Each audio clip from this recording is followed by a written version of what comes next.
That's Yeah. interesting. Okay, and then tell me, because that was 3 segments. What is this 4th target? I want to know The who the 4th folks are that were that are either voting or aren't voting right now. This is an interesting target too. So the last target, the last cluster is race neutral conservatives. So this persona is about 15% of the Black electorate in Ohio. They have more, they lean more towards a millennial identity. They are more Republican in their stance. They might identify as that. They have slightly higher incomes. But what's so interesting about this particular one is that they might lean and be interested in Trump, but when we look at their voter turnout, they actually have the lowest voter turnout of all the clusters.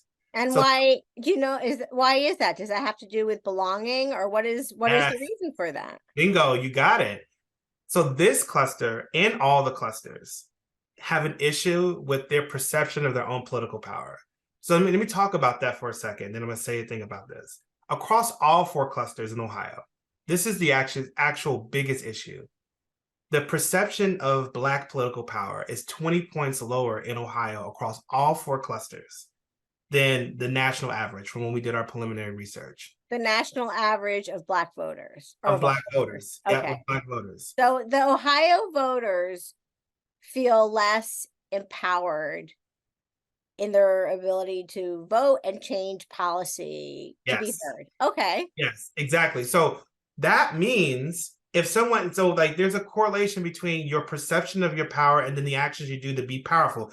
People who feel powerless don't act powerfully. They act powerless if they believe they're powerless.